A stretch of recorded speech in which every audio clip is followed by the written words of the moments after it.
नमस्ते दोस्तों, Navratri special Madhubani tutorial में आप सबका स्वागत है। आज हम देवी दुर्गा की पेंटिंग बनाएंगे और आपको अगर ये ट्यूटोरियल इंग्लिश में देखना है तो लिंक डिस्क्रिप्शन बॉक्स में है, जहां आपको मटेरियल इत्यादि बाकी सारी जानकारी भी मिलेंगी। तो हम शुरू करते हैं। तो सबसे पहले हमें चाहिए हैंडमेड पेपर, जो कि बिल्कुल स्मूथ होना चाहिए, टेक्सचर नहीं होना चाहिए उसमें। ड्राइंग करने के लिए हम यूज़ करेंगे हर बार की तरह निब, जो कि निब होल्डर में बिल्कुल कैलीग्राफी पेन की तरह होता है वो। हम कलर के लिए इस्तेमाल करेंगे एक्रिलिक पेंट, जिसका मैंने सबसे पहले काले रंग का घोल तैयार किया है एक कटोरे में, और उसी में मैं ये निब को डुबाकर पेंटिंग बनाने वाली हूँ, स्केच तैयार करने वाली हूँ। तो स्केच के लिए हम एक और चीज़ बहुत इम्पॉर्टेंट है कि हम टिश्यू पेपर हमेशा रखें ताकि हम निब को साफ़ कर सकें, क्योंकि क्या होता है कभी कभी जो फाइबर होता है पेपर का वो अटक जाता है हमारे निब में, तो वो बिल्कुल साफ़ होना चाहिए जब हम शुरुआत करते हैं। तो शुरू करेंगे हम बॉर्डर से। उसके लिए मैं अपनी उंगलियों से एक हल्का निशान बना लेती हूँ हर बार कि मुझे कहाँ पे बॉर्डर बनाना है, कहाँ शुरुआत करनी है। मैं स्केल का इस्तेमाल नहीं करती क्योंकि वो गलत तरीका है, उसको हमें नहीं करना है। ये फोक आर्ट है, हम सब कुछ बिल्कुल ओरिजिनल तरीके से सीखेंगे और इसमें हम स्केल का इस्तेमाल नहीं करेंगे। अपनी उंगलियों से हमेशा निशान बनाएंगे या अंदाजे से सब कुछ करेंगे, क्योंकि वही सही तरीका होता है करने का। ये जो फोक आर्ट है, इसमें आपको परफेक्शन की ज़रूरत नहीं है। ऐसा नहीं कि सब कुछ बहुत ही बिल्कुल परफेक्ट लाइन आनी चाहिए, बिल्कुल ऐसी लाइन आनी चाहिए जो फ्री हैंड हो सके। वही अच्छा दिखता है, वही सुंदर दिखता है और वही सही तरीका है। तो हम बिल्कुल ऑथेंटिक तरीके से सीखेंगे, बिल्कुल जो कहते हैं जैसे औरतें गाँव में बनाती थीं, जैसे शुरुआत इसकी हुई है, जैसे मिथिला कलाकारी की जो शुरुआत में लोगों ने किया है, हम उसी तरीके से सीखेंगे बिल्कुल। और इसीलिए हम ऐसे बनाएंगे, बिल्कुल फ्री हैंड बनाएंगे इसको। तो हमने जैसे बॉर्डर के लिए सबसे पहले चारों तरफ हम एक फ्रेम नुमा तैयार करते हैं। उसके लिए हम सबसे पहले डबल लाइंस बनाएंगे और एक एक उंगली का जैसे मैंने माप लेकर छोड़ दिया है चारों साइड, वैसे ही हम चारों तरफ ये डबल लाइंस सबसे पहले बनाकर तैयार करेंगे। तो आप देख सकते हैं मेरी भी लाइन बिल्कुल सीधी नहीं है, थोड़ी टेढ़ी मेढ़ी है, मोटी पतली है, बिल्कुल सही है। वो बिल्कुल वैसे ही दिखना चाहिए, वैसे ही सबसे सुंदर। और वो फोक जो होता है ना, वो वही कलाकारी का सबसे बड़ा हिस्सा है। तो इस तरह से हम चारों तरफ ये एक फ्रेम नुमा तैयार करेंगे। और मैं आपको दिखाने वाली हूँ, आज हम बिल्कुल ट्रेडिशनल वे में ये पेंटिंग बनाएंगे। तो मैं आपको सारे जो इसमें मोटिव्स यूज़ करेंगे, हम ट्रेडिशनल यूज़ करेंगे। तो बॉर्डर भी हम वैसे ही एकदम सिंपल सा, आसान सा, जो पहले लोग यूज़ करते थे वैसा ही बनाएंगे। एकदम जिगजैग लाइन चारों तरफ, आपको बिल्कुल डरने की बात नहीं है, बिल्कुल बेझिझक उसको बनाइए। छोटा बड़ा थोड़ा बहुत वो कोई ख़राब नहीं दिखता, वो इनफैक्ट बहुत अच्छा दिखता है जब वो पूरा बन कर आता है। तो इस तरह से आप चारों ओर जिगजैग लाइन बनाइए और उसको डबल लाइन कर दीजिए आप चारों ओर। तो ये हो गया हमारा सिंपल सा बॉर्डर तैयार। लेकिन आप जब हम रंग भरेंगे तो ये बहुत ही सुंदर दिखता है। तो आप इसको चारों तरफ सबसे पहले ये बॉर्डर बना लें। और अगर आप निब से बना रहे हैं और एक्रिलिक पेंट बना रहे हैं तो हमेशा एक काम करें कि उसे सूखने दें और उसके बाद आगे का डिज़ाइन तैयार करें। तो ये मेरा अब चारों तरफ का बॉर्डर तैयार है और बिल्कुल सूख गया है। अब सबसे पहले मैं हमेशा 2 उंगली ऊपर से छोड़ूंगी और वहाँ से मैं थोड़ा डिज़ाइन अपना शुरू करूँगी, जो मुझे दुर्गा माँ का चेहरा बनाना है। सबसे पहले, जैसा मैंने आपके पहले भी सेशंस में बताया है, एक चेहरे वाला हमने खासकर सेशन किया था, जिसमें हमने सबसे पहले नाक बनाई थी दुर्गा माँ की, और फिर होंठ चेहरा बनाया था जो हमने। दुर्गा माँ तो अभी हम बना रहे हैं, पहले जो हमने बनाया था उसमें वैसे ही सीखा था। सबसे पहले नाक बनाई थी। अगर आपको वो सेशन आपने मिस कर दिया है तो आप लिंक सारे मैंने डिस्क्रिप्शन बॉक्स में दिए हुए हैं, आप सारे सेशंस देख सकते हैं। इसमें हम काफ़ी जो हमने बिगनर्स के लिए सेशन रखे थे और उसमें बनाए थे, तरह तरह की मोटिव्स बनाने सीखी थी, वो सब बहुत काम आने वाली है। तो आप आगे देखेंगे तो आपको पता चलेगा उसमें। तो हमने जैसा पहले भी चेहरा बनाना सीखा था, वैसे ही हमने नाक, मुंह और फिर बालों में डबल लाइन देते हुए ये कान बनाया अभी। और उसके बाद जो जूड़ा है माँ का, वो बनाएंगे हम। और थोड़ा सा जगह छोड़ देते हैं क्योंकि हम उसमें कानों की बालियों का डिज़ाइन बनाएंगे नीचे। तो मुंह का जब हम नीचे जो उनकी चिन वगैरह के साइड बनाते हैं, थोड़ा जगह छोड़ देते हैं वहाँ पे हमेशा, क्योंकि हम वहाँ पे थोड़ी कानों की बालियां बनाएंगे और नीचे तक लेके आएंगे उसे। सुंदर सा डिज़ाइन बनाना है, क्योंकि ये मधुबनी में हमेशा आप देखोगे कि बहुत सारे सुंदर सुंदर पैटर्न भरे रहते हैं अंदर, काफ़ी वो इंट्रिकेट रहता है, काफ़ी सारे पूरा भरा हुआ लगता है। तो इसी तरह हमें हमेशा सुंदर सुंदर डिज़ाइनें बनानी है, पैटर्न्स बनाना है। तो इसी तरह से हम बनाते चलेंगे। तो ये मैंने सुंदर सा उनका कान की बाली, कान का जो डिज़ाइन है वो बनाया, जो उन्होंने कान में पहना हुआ है माँ ने। और मैं उसके चारों तरफ छोटे छोटे और पैटर्न्स क्रिएट कर रही हूँ ताकि वो और भी खूबसूरत दिखे। उसके बाद हम आएंगे सीधा आँखों पे, जो कि बहुत ज़रूरी है मधुबनी कलाकारी में। आपने देखी होगी आँखें बहुत बड़ी और बोल्ड रहती हैं, बिल्कुल ऐसे आप जैसे कोई मछली की तरह रहती हैं। और उसको इसी तरह से आप बनाना है आपको, जैसे किसी मछली की बॉडी बना रहे हैं वैसा ही आँखों में बड़ी सी बनानी है, और बीच में उसका ऐसे आँखों में जो आई बॉल रहता है वो हमें बनाना है, जो पुतली रहती है वो बनानी है इसी तरह से। और आँखों के बाद हम थोड़ा मूव करेंगे कंधे पे और हाथों में। तो हाथ जो बाजुएं होती हैं दुर्गा माँ की, अलग अलग रूप में अलग अलग बाजुएं होती हैं, किसी में 10 होती हैं, किसी में अष्टभुजा होती है, किसी में 4 भुजाएं होती है। तो आज चूँकि देवी कात्यायनी को हम पूजते हैं, आज दुर्गा पूजा की छठा दिन है और आज देवी कात्यायनी जो कि बहुत ही इम्पॉर्टेंट रूप है माँ का, वो पूजते हैं। इसलिए मैंने सोचा आज हम वही पेंटिंग बनाते हैं, माँ कात्यायनी की पेंटिंग बनाते हैं।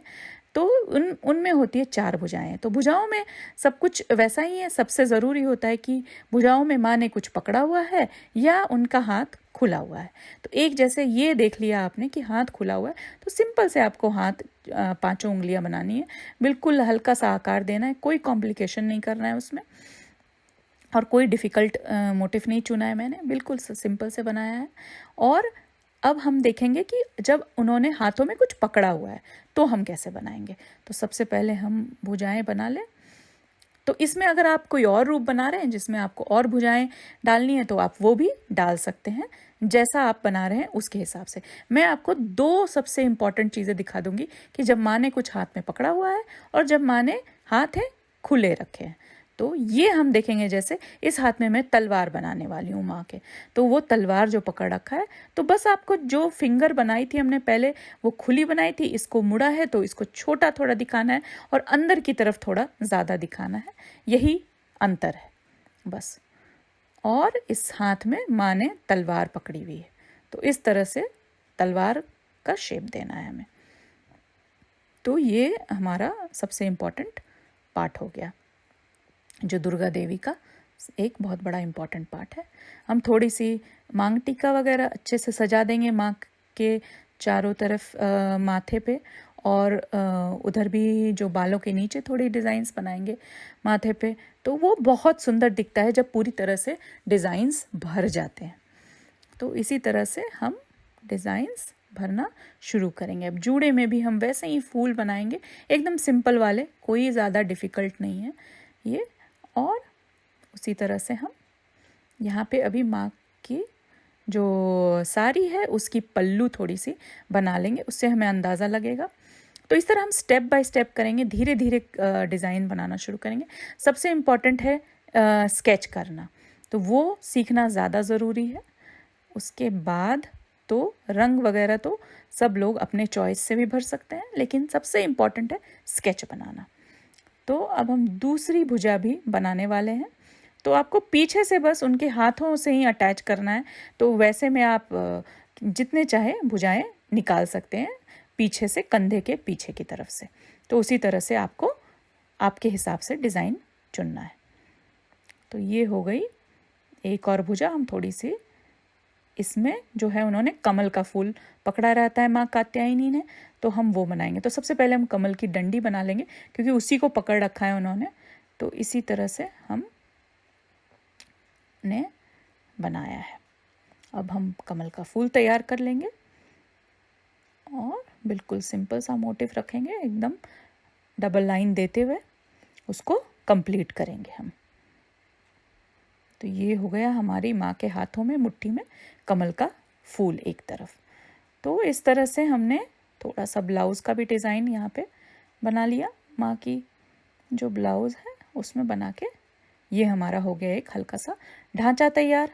ऊपर का थोड़ा साड़ी में बॉर्डर में डिज़ाइन दे दिया हमने, हल्का सा स्पाइरल वाला जो हम देते हैं हमेशा। और उसी तरह से अब हम ये जो आखिरी भुजा है वो मैं बनाने वाली हूँ। ये भी माँ का जो है वो हाथ खुला रहता है। तो इस तरह से हमारी चौथी भुजा भी तैयार हो गई माँ की। तो ये हो गया ऐसे खुला हुआ हाथ, बिल्कुल। अब हमें दिखाना है कि माँ जो है वो शेर पे सवारी करती हैं। तो थोड़ा सा हम झुका देंगे वहाँ पे जब हम उनकी बॉडी को तैयार कर रहे हैं। तो ऐसा लगेगा बस आपको एकदम बिल्कुल जैसे एस लिखते हैं ना वैसे ही कर्व सा बनाना है और कुछ नहीं। वो देखो बिल्कुल लग रहा है कि वो किसी चीज़ पर बैठी हुई है। तो उसी के नीचे हमें फिर शेर बना देना है। तो इसी तरह से हमें माँ का जो बॉडी का पार्ट है वो तैयार करना है। तो यहाँ पे हम माँ की साड़ी जैसे पहनी है माँ ने तो वैसे ही हम बिल्कुल थोड़ा सा ऊपर से कर्व कर देते हैं तो लगता है जैसे वो विराजमान है, बिल्कुल शेर की सवारी करती हैं तो शेर पे विराजमान है। तो इस तरह से हम नीचे फिर माँ की साड़ी का थोड़ा सा बॉर्डर हल्का सा डबल लाइन देके कंप्लीट करेंगे अभी फ़िलहाल। और हम पीछे अब शेर के इधर से थोड़ा मैं अब शेप देने जा रही हूँ कि शेर कैसा हमारा होने वाला है। अब यहाँ पे आप देखना जो शेर का मैंने मोटिव बनाया वो भी बिल्कुल पुराने ज़माने में जो पुराने आर्टिस्ट आप देखेंगे जैसा बनाते थे बिल्कुल वैसा रखा है। ट्रेडिशनल जो है सारा मोटिव रखा है। तो उसी तरह से बिल्कुल आपको आधा सा बिल्कुल सर्कल बनाना है, उसके बीच में एक कर्व देते हुए मुंह बनाना है और डबल लाइन करना है आपको चारों तरफ से, हर तरफ से शेर का।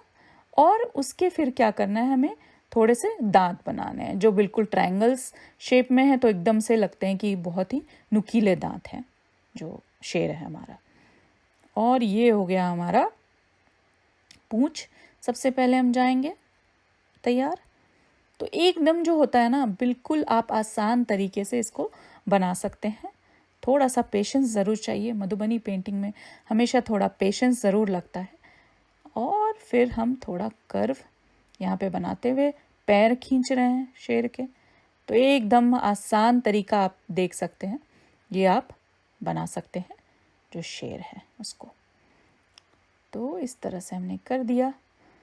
अब हम आएंगे आगे के पैर की तरफ, वो भी कंप्लीट कर देंगे ऐसे ही बिल्कुल।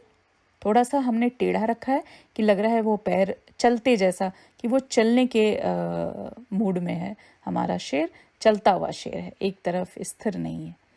तो वो भी है एक एलिमेंट। आंखें भी वैसे ही बोल्ड और बड़ी जो हमने पहले भी देखा है। और कान हमने बिल्कुल तो ऐसे सिंपल से स्ट्रक्चर में रखा है। अब हम यहाँ पे आप गौर करने वाली बात है, ऐसे थोड़े से शेर के हम बाल दिखाते हैं जैसे शेर के चारों तरफ रहते हैं। और ये बहुत ही मुझे अच्छा और यूनिक तरीका लगता है। अगर आप मधुबनी पेंटिंग के किस तरह से पुराने ज़माने के जो आर्टिस्ट थे वो अपने आप को एक्सप्रेस करते थे, किस तरह से वो दर्शाते थे हर चीज़ को, ये बहुत इंटरेस्टिंग और अच्छा लगता है, यूनिक लगता है। तो इस तरह से हम भी यहाँ पे शेर के बाल दर्शाएंगे चारों तरफ से उसके मुंह के पास। और ये काफ़ी इंटरेस्टिंग और अच्छा दिखता है जब हम इसको पेंटिंग बनाते हैं। अब पैरों में हम थोड़ा सा पैटर्न डाल देंगे और बीच बीच में खुला स्पेस रखेंगे, खाली जगह रखेंगे क्योंकि वहाँ पे रंग आएगा। तो पैटर्न के साथ जब ये खाली जगह रहता है तो ये जो है बिल्कुल उभर के आता है और यही खूबसूरती मधुबनी की बढ़ाता है। तो इस तरह से हम चारों पैर में ये वाले डिज़ाइन भर देंगे। बिल्कुल चेक्स की सिंपल डिज़ाइन है, कुछ ज़्यादा करने की ज़रूरत नहीं है। उसके पीछे में भी हम एक छोटा सा फूल जैसा डिज़ाइन बनाएंगे और उसको भी ऐसे थोड़ा डबल लाइन से कर देंगे हम। और पूंछों में ऐसे बीच बीच में लाइन करके हम काले रंग से भर देंगे और हर ऑल्टरनेट को भरेंगे, एक छोड़कर एक भरेंगे। तो इस तरह से हम डिज़ाइन भरते जाएंगे। तो ये हो गया हमारा पूंछ।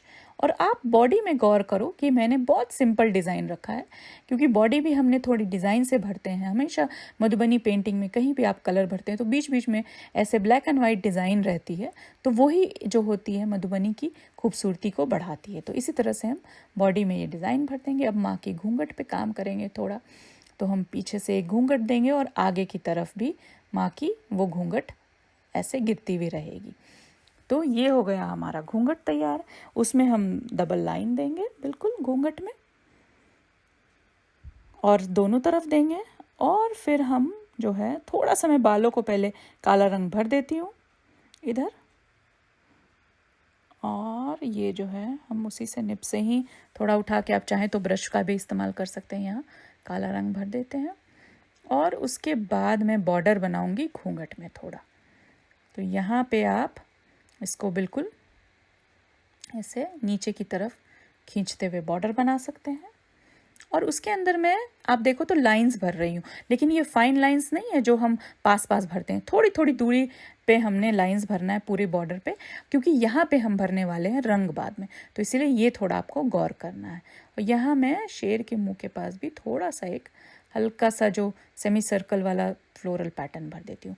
और साड़ियों में आप ध्यान दो, ये हमने पहले भी सीखा था, ये वाले फ्लोरल पैटर्न जब हमने पहला सेशन किया था बिगनर्स के लिए मोटिफ वाला, तो उसमें हमने ये फ्लोरल पैटर्न सीखा था, जिसमें हम स्पाइरल्स के चारों तरफ ये छोटे छोटे डिज़ाइंस बना के एक फ्लोरल पैटर्न क्रिएट करते हैं। और जब भी हम ये कोई साड़ी या पल्लू के डिज़ाइन में भरते हैं तो ये बहुत ही सुंदर दिखता है जब इसमें रंग भर दिए जाते हैं। तो इस तरह से हम साड़ी में नीचे की तरफ ये डिज़ाइन पूरी तरह से भर देंगे, थोड़ी थोड़ी दूर पे ये डिज़ाइन भर देंगे। और नीचे हम थोड़ा सा इसका बॉर्डर और थोड़ा ज़्यादा लाइंस देके थोड़ा बॉर्डर बड़ा सा बनाते हैं। ऊपर अब हम थोड़ी साड़ी की पल्लू जो माँ के है उस पे काम करेंगे, थोड़े फाइन लाइंस भरेंगे वहाँ पे। और बीच का डिज़ाइन भी आप देखो, ये हमने सीखा था, क्रॉस करके चारों तरफ हमें कर्व से जोड़ना है। तो ये वाली डिज़ाइन हम यहाँ पे पल्लू में इस्तेमाल कर रहे हैं। तो इसी तरह से आप जो हमने पहले सेशन में अलग अलग मोटिव सीखे थे, ये आप अक्सर अपने खुद की पेंटिंग्स के लिए भी यूज़ कर सकते हैं जब भी आपको बनाना है। ये बिल्कुल आसान तरीके से हम फ्लोरल पैटर्न बना सकते हैं। तो ये हो गया हमारा पल्लू का। और यही सेम पैटर्न हमको जो घूंघट हमने दिया है माँ का, उसमें भी पूरी तरह से भर देना है दोनों तरफ। तो ये हो गया हमारा आसान फ्लोरल पैटर्न, बिल्कुल भर देना है। और धीरे धीरे हमारा स्केच काफ़ी हद तक तैयार है। अब ऊपर का हिस्सा जो थोड़ा खाली है वहाँ पे हम थोड़ा ऐसे बिल्कुल डिज़ाइन बनाएंगे थोड़ा वहाँ पे, क्योंकि मधुबनी पेंटिंग अक्सर पूरी तरह से भरा हुआ रहता है। पेंटिंग हमेशा हम कोई ना कोई डिज़ाइन बनाकर भरते हैं उसको, या तो आप ऐसे छोटे छोटे डिज़ाइंस बनाते हैं, या फिर आप बिल्कुल आप किसी भी पेंटिंग को देखेंगे पुराने ज़माने में तो अक्सर फ्लोरल पैटर्न या ऐसे डिज़ाइन से भरे रहते हैं। तो मधुबनी पेंटिंग जब भी आप बनाते हैं तो पूरी तरह से डिज़ाइन से भरा रहता है, वो रंगों से या डिज़ाइन से भरा रहता है। तो इस तरह से आप बना सकते हैं। तो ये हो गया हमारा ट्रेडिशनल तरीका बनाने का, और उसी तरह से वही तरीका हम फॉलो कर रहे हैं। तो यहाँ भी हमने वैसे ही लाइन से भरे, बट वो फाइन लाइंस नहीं है, बीच बीच में थोड़ी जगह छोड़ी है हमने। और यहाँ पे भी मैं वही क्रॉस वाला पैटर्न जो हमने पल्लू के लिए भी इस्तेमाल किया था और घूंघट के लिए, उसी से पूरी तरह से इसको भर दूंगी। ये जो ऊपर का हमने जितना भी तीनों पैटर्न बनाया है, डिज़ाइन बनाया है, उसमें पूरी तरह से हम भर देंगे। उसके बाद हमें काम करना है जो बैकग्राउंड जो बच गई है। तो अभी पहले थोड़ा हम, ये मैं भूल गई थी, माँ की नथ, उसको हम थोड़ा झुमके से जोड़ देंगे गोल गोल पैटर्न बना के। ये हमारा हो गया। और अब हम आते हैं बैकग्राउंड की तरफ। तो हम थोड़ा सेमी सर्कल से यहाँ पे पैटर्न बनाएंगे और इसमें बीच बीच में फाइन लाइंस भरते जाएंगे। जैसे जैसे हम सेमी सर्कल्स की डबल लाइंस करते जाएंगे और फाइन लाइंस भरेंगे। और इस तरह से पूरे बैकग्राउंड जो नीचे की तरफ है उसे भरना है। हमें सिर्फ नीचे के हिस्से में ये वाला पैटर्न मैंने बनाया है। बाद में मैं क्या करूँगी, आपको ये फ़ोटो लगा दूंगी जब मेरा पूरा डिज़ाइन कंप्लीट हो जाएगा, तो आप अच्छे से थोड़ा देख सकते हैं कि कहाँ कहाँ क्या क्या डिज़ाइन बना है, तो जब आपको ड्रॉ करना हो तो आसान हो। अब ये वाले फूल को भी देखो आप आराम से, कैसे हमने बनाया था, पहली बार सेशन में सीखा था हमने। और इसी तरह से हम थोड़े, मैं फूल 2-4 इधर उधर बना देती हूँ और तब उसको क्या करती हूँ, जैसे पेड़ के शाख से आपको जोड़ना है और उसी तरह से चारों तरफ से जोड़ते जाना है और उस पे पत्ते क्रिएट करने हैं या फिर पत्ते बनाने हैं। तो इसी तरह से हमें पूरा बैकग्राउंड जो ऊपर का हिस्सा है इस डिज़ाइन से भरना है। तो ये हम जल्दी जल्दी भरते जाते हैं और बीच बीच के लीव्स में हम थोड़े फाइन लाइंस भरते जाते हैं और भरते जाते हैं, और हमारा डिज़ाइन फिर जैसे ही तैयार होता है आप देख सकेंगे उसे वो कैसा लग रहा है। तो ये हो गया लगभग हमारा डिज़ाइन तैयार। तो ऐसा दिखने वाला है, ऐसा दिखना चाहिए आपका जब आप बना ले डिज़ाइन। उसके बाद हम रंगों से शुरू करेंगे और सबसे पहले मैंने नारंगी रंग इस्तेमाल किया है। माँ की जो शेर है, माँ का जो शेर है जिसमें माँ सवार है, उसके बॉडी में तो पूरी तरह से हम ऑरेंज कलर से भर देंगे। सिर्फ हम जितने भी पैटर्न्स हैं उसको छोड़ देंगे, बाकी हम जो पैर हैं, जो पूँछ हैं, जहाँ जहाँ वाइट पोर्शन है उसके बॉडी में, वहाँ हम पूरी तरह से ऑरेंज कलर का इस्तेमाल करेंगे भरने के लिए। तो इस तरह से हम भरते चलेंगे रंग। और मैं हर बार यही बोलती हूँ कि रंगों की जो चॉइस होती है वो आपकी सबकी अपनी होती है। आपको अपने कलर्स पसंद है, किसी को लाल पसंद है, किसी को गुलाबी पसंद है, तो आप चाहे जो कलर्स भर सकते हैं। मैं सिर्फ आपको दिखाती हूँ कि कहाँ कलर भरना चाहिए और कहाँ नहीं। जैसे अब साड़ी में आप भर रहे हैं, मैं नीला रंग भर रही हूँ, तो मैं उस जो पैटर्न में है उसे ब्लैक एंड वाइट छोड़ना है, हमें बिल्कुल उसमें रंग नहीं भरना है, हमें सिर्फ बैकग्राउंड में रंग भरने हैं। वैसे ही जैसे शेर की बॉडी में जो पैटर्न्स तैयार किए उसमें नहीं रंग भरना है, सिर्फ बैकग्राउंड में रंग भरना है। तो वो ज़रूरी है देखना, बाकी आप रंग अपने चॉइस का भी भर सकते हैं। और ये हमारी पल्लू, मतलब घूंघट, पल्लू नहीं घूंघट, उसमें हम भर रहे हैं गुलाबी रंग। और ये हो गई माँ की घूंघट में बिल्कुल बढ़िया सी गुलाबी रंग से हम भर देंगे। और ये गुलाबी रंग का मैंने आज बहुत इस्तेमाल किया है इस पेंटिंग को बनाने में, तो मैं बाकी जगह भी आपको दिखाऊंगी कि कहाँ कहाँ हम गुलाबी भरने वाले हैं। तो ये हो गया सबसे पहले हमारा घूंघट, जिसको हम पूरी तरह से गुलाबी भरेंगे। ऊपर के डिज़ाइन में भी हम गुलाबी भर रहे हैं और इस तरह से भरते चलेंगे। और ये जो फूल हमने बनाए थे, तो इसमें आप देखो एक छोड़कर एक मैंने गुलाबी भरे हैं, बाकी का हिस्सा मैंने छोड़ दिया है दूसरे रंग के लिए। और वैसे ही जो ऊपर के जो माथे में हमने सजावट की थी, कानों की बालियां, उसमें भी बीच बीच में जगह छोड़ते हुए थोड़ा कॉम्बिनेशन बनाना है। और जो घूंघट हमने बनाया था उसमें ब्लू भी बॉर्डर के डिज़ाइन में देना है, एक छोड़कर एक, तो इस तरह से दिखना चाहिए। और उसके बाद मैंने पीला रंग इस्तेमाल किया है थोड़ा, और पीला रंग मैं माँ की पल्लू में डाल रही हूँ। तो साड़ी जो है हमारी माँ की वो ब्लू और पीले रंग की है, और जो घूंघट है वो गुलाबी रंग की है। तो इस तरह से हमारा कलर कॉम्बिनेशन है। तो ये हमारा इधर भी पीला आएगा जो फूलों में, और बॉर्डर में भी मैंने पीला सामने की तरफ दिया है बस, और पीछे की तरफ हम गुलाबी भरेंगे, तो इसलिए सामने की तरफ मैंने पीला रखा है। तो ये हो गया हमारा पीला जहाँ जहाँ जाने वाला है। थोड़ा मैं इसे चूड़ियों के पास, थोड़े से ब्लाउज में, अलग अलग जगह पे मैंने पीला रखा है। तो मैंने तलवार में भी पीला भरा है, और पीला में इधर थोड़ा लाल भी भरूंगी तलवार में बाद में। तो इस तरह से अलग अलग जगह गुलाबी, नीला, पीला, ये सारे रंग भरते हुए हमें इस पेंटिंग को पूरी तरह से रंग बिरंगा और सुंदर बनाना है। तो जैसा मैंने आपको पहले भी कहा था, बॉर्डर में भी गुलाबी रंग वापस से पीछे की तरफ, तो ये पीला और गुलाबी का कॉम्बिनेशन जो है बहुत सुंदर दिखता है। तो इस तरह से आप, और मैंने दांतों में थोड़े से लाल रंग दिए हैं शेर के, और वैसे ही तलवार में भी थोड़ी सी लाल रंग आप डाल सकते हैं, जिससे वो लगे कि थोड़ा वहाँ पे खून है, ब्लड है, क्योंकि माँ ने वध किया है या शेर ने खून पिया है। तो ये जो कात्यायनी माँ है उनका ये अवतार है, ये रूप है, इसीलिए उसमें हम करने वाले हैं। यहाँ थोड़ी सी टहनियों में मैंने ब्राउन कलर दिया है और लीव्स में ग्रीन, और उसी तरह जो बीच का है, जो दोनों गुलाबी में जो ऊपर से है, बीच का जो पोर्शन है ऊपर की तरफ, वहाँ भी ग्रीन, जैसा आप देख सकते हैं। तो इस तरह से लगभग हमारा रंग भरना तैयार हो गया है। मैं आपको बाद में दिखाऊंगी कैसा पेंटिंग लगने वाला है। आप तब तक झट से इस वीडियो को लाइक करें और इस पर कॉमेंट करें आपको कैसा लगा ये ट्यूटोरियल, और मुझे बताएं। तो ये हो गया हमारा पेंटिंग तैयार, ऐसा दिखने वाला है। और आप सब इस वीडियो को लाइक करें, शेयर करें और सब्सक्राइब करें मेरे चैनल को। और आप सबों को नवरात्रि की बहुत बहुत बहुत शुभकामनाएं। सो जल्द मिलेंगे अगले ट्यूटोरियल में।